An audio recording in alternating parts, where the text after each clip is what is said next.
Pinauna ko siya kasi siya mag lilinis na daanan. Ngayon kasi paakyat kasi mahirap na kita-kits doon sa kuweba.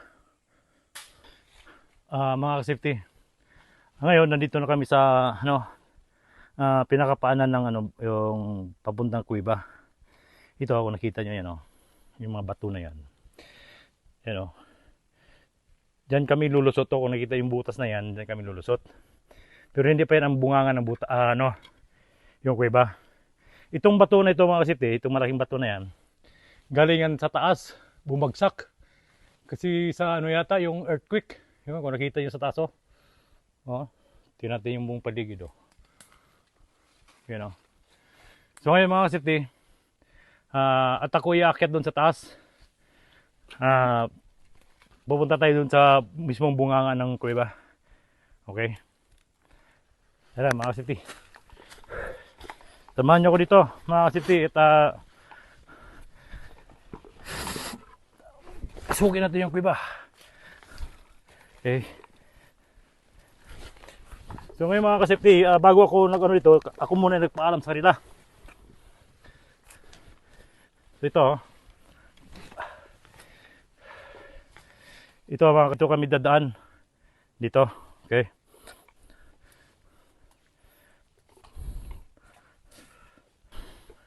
So magandang umaga sa inyo lahat. At ako muna yung magpaalam sa inyo at papasok dito sa nyo, sa kuweba. Ito yung dito. Papasok ng kuweba mga ka-safety.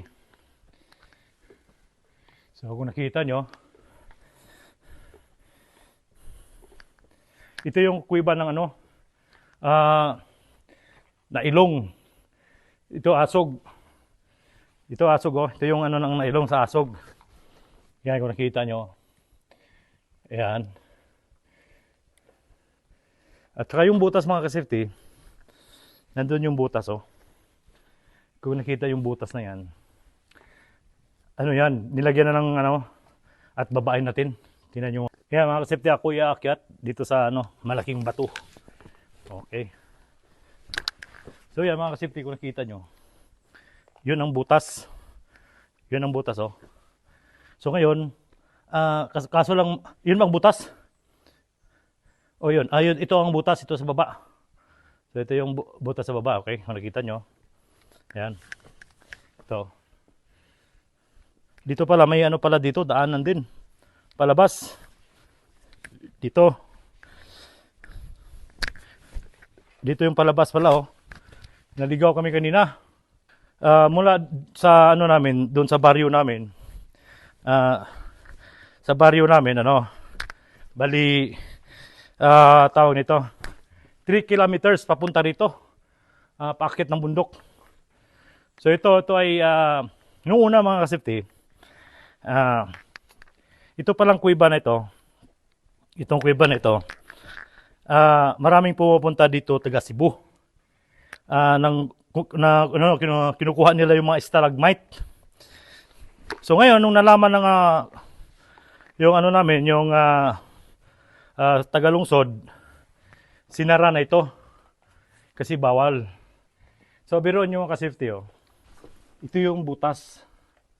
Akala nyo maliit itong butas na ito. Maliit.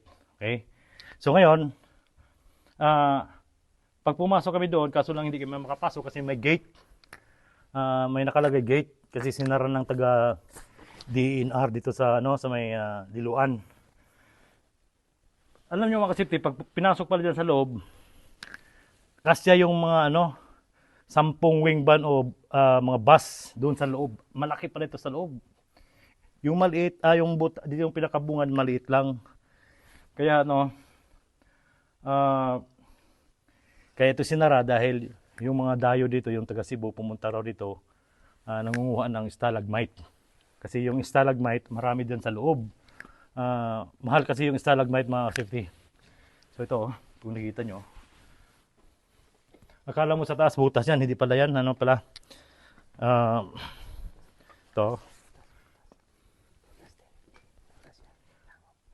Ayan, butas din yan. Papunta sa taas. Ibang exit din yan, ibang daanan. So dalawang daanan dito mga ka-safety Dito yung pinaka main.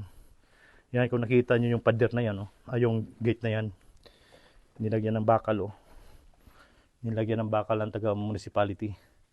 Kasi pinagbawalan na pa pumasok yung ano dito. Ang alam ko, nung unang panahon daw dito, yung panahon ng gera ng Hapon, dito yata ang ibakwitan ng taga amin. Yung mga matatanda dito sila nagtatago. So ito. So ngayon mga kasipti, kung pwede lang pasukin sa loob kasi may nakalagay na ano, yung gate, kung nakita nyo, may gate. Talaga nakasara siya, nakapadlock. You know. Akala nyo, ano, hindi lang kuiba to. Kuiba ito mga ka-safety. Pag dating mo sa loob, yung gate na yan, doon na yung entrance, pinaka-entrance. Sa pagpasok mo doon, yung katawan ko hindi kasya. Yung ano lang, yung mga slim na katawan ang papasok doon. Pero pagpasok sa loob, napakalaki pala doon sa loob. Oh, maluwang. Oh, kung nakita nyo mga ka-safety, oh. Mga kaibigan ko, maraming salamat na sa inyong pag-welcome sa amin sa lugar nyo, kaharian nyo. At ngayon, ako ay magpapaalam na sa inyong lahat dito. Kung nasaan man kayo, kung nandito lang sa gilid-gilid, maraming salamat sa inyong lahat. So ngayon, baka babalik kami dito.